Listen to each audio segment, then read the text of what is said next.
এটা কোনো থ্রিলার সিনেমার জেল পালানো দুর্ধর্ষ স্থির নয়, বরং বাস্তবে এক অসম্ভব কাণ্ড ঘটিয়ে ফেলল নৌকুগো নামের এক পুরুষ নেকড়ে। চিড়িয়াখানার নিশ্চিত নিরাপত্তার বলয়কে বৃদ্ধা আঙ্গুল দেখিয়ে সুড়ঙ্গ খুঁড়ে পালিয়ে গেল এই দুর্ধর্ষ শিকারী প্রাণীটি। দক্ষিণ কোরিয়ার ডেজন সিটি কর্পোরেশন ডেজন ওয়ার্ল্ড চিড়িয়াখানার এই ঘটনাটা নিয়ে চলছে এখন টানটান উত্তেজনা।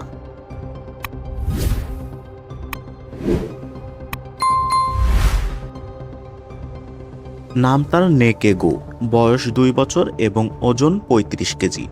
গত বুধবার সকালে দক্ষিণ কোরিয়ার ডেজনের ওয়ার্ল্ড চিড়িয়াখানার কর্মীরা দৈনন্দিন কাজ শুরু করেন। তখন তারা বুঝতেই পারেনি যে তাদের সুরক্ষিত বেষ্টনী থেকে উধাও হয়ে গেছে এই নেকড়েটি। কর্তৃপক্ষ জানিয়েছে 9টা 15 মিনিটে নেকেগু খাঁচা থেকে পালিয়ে যায়। তবে পালানোর পদ্ধতি দেখে খোদ চিড়িয়াখানার বিশেষজ্ঞরাও হতবাক। শক্ত বেষ্টনী বা উঁচু দেয়াল নয়, বরং অত্যন্ত কৌশলে মাটি খুঁড়ে সীমানা পার করে পালিয়ে গিয়েছে এই নেকড়েটি।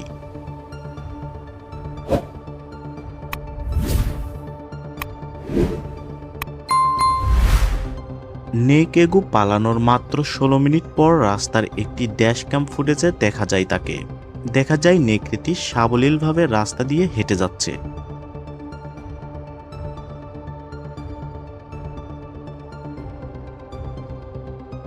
পরবর্তীতে Korea wild life protection association এর থার্মাল ইমেজিং ফুটেজে দেখা যায় নেকড়েটি পার্শ্ববর্তী একটি পাহাড়ি অঞ্চলে অবস্থান করছে।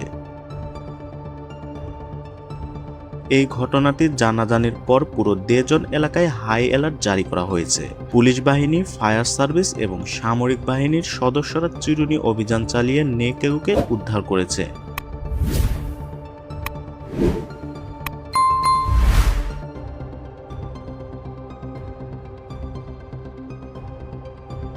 সো বন্ধুরা, আজকের ভিডিওটি কেমন লাগলো কমেন্টে জানাতে ভুলবেন না। ভিডিওটি ভালো লাগলে লাইক দিন এবং বন্ধুদের সাথে শেয়ার করতে ভুলবেন না। ধন্যবাদ। দেখা হবে পরবর্তী কোনো ভিডিওতে।